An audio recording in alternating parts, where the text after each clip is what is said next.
আচ্ছা, আমার কথাটা শুনে যদি মনে হয় যে আপনার উপকার হয়েছে, তাহলে অবশ্যই আমার কথাটা একটু শুনে যাবেন, ঠিক আছে? আমি একজন ভ্যান ড্রাইভার, আমার কথাটা একটু শুনবেন মনোযোগ দিয়ে। ওই যে আমার ভ্যান, ওই যে সামনেরটা, এটা না, ওইটা সামনেরটা। হ্যাঁ, তো মূলত বিষয়টা হচ্ছে আজকে কিছু কথা বলবো অসৎ ব্যবসায়ীদের জন্য। হ্যাঁ, কথাগুলো একটু শুনবেন মনোযোগ দিয়ে। আমি ভ্যান চালাবো আর রানিং পথে ভিডিও বানাবো। হ্যাঁ, একটু শুনবেন আপনারা কথাগুলো, ইনশাল্লাহ। স্টার্টিং উঠে নেই, যাক উঠলাম। বিসমিল্লাহির রহমানির রহিম। কাজে আসছিলাম, কাজ শেষ করে বাসায় যাচ্ছি। তো আমার প্রশ্ন, আমার কথাগুলো যদি আপনাদের ভালো লাগে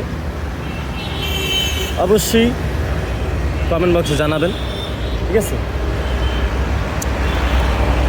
প্রথম বিষয়টা হচ্ছে, আমি যে কথাগুলো বলবো ভাই, আজকের টপিকটা বিশেষ করে রিক্সাওয়ালা ভ্যানওয়ালাদের জন্য, কারণ আমি নিজেও একজন রিক্সাওয়ালা ভ্যানওয়ালা।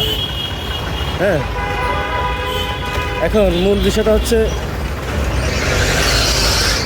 এই যে ধরেন আমি এই যে রিক্সা ভ্যান যারা হাওয়া দেয়, হ্যাঁ, একটা এই ভ্যানের বিষয়ে বলি যে রিক্সা ভ্যানে যারা হাওয়া দেয়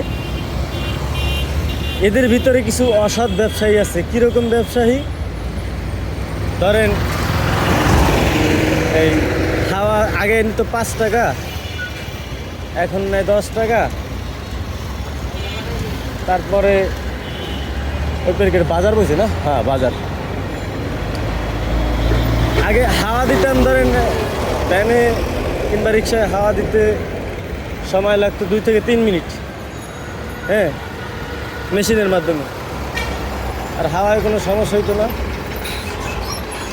আর এখন তো মনে করেন যে হাওয়ার পাওয়ার এমনভাবে বাড়াইছে, হ্যাঁ, এটা একটু লেগে গেছে পারে। হাওয়ার পাওয়ার এমনভাবে বাড়াইছে, মনে করেন যে হাওয়া দিতে গেলেই চাকা বাস্ট হয়ে যায়। যেখানে রিক্সা ভ্যানে হাওয়া দিবেন মেশিনে, একটু বুঝে শুনে দিবেন, কারণ এখানে একটা টায়ারের দাম বেশি, 700 টাকা। হ্যাঁ, মিস্ত্রি বিলও বেশি। তো একটু বুঝে শুনে কাজ করবেন, তা নাহলে কিন্তু নিজে পস্তাবেন। এটা বাস্তব কথা, বেশি কথা বুঝতে পারছেন?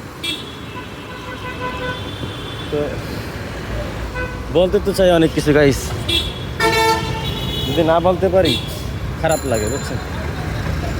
এখন মনে করেন যে ওই জায়গায় 4-5টা দোকান আছে, ধরেন কল্যাণপুরের কথাই কই, 4-5টা দোকান আছে। ওই দোকান 4-5টায় মনে করেন মেশিন, এমন মেশিন লাগাইছে, পাওয়ারি মেশিন। হ্যাঁ, একবারে মনে করেন যেই কটা রিক্সা ভ্যান হাওয়া দেয় প্রত্যেকটা ফাইটে যায়, বুঝছেন? তো যাই হোক গাইস, ভিডিওটা ভালো লাগলে অবশ্যই শেয়ার করে দেবেন।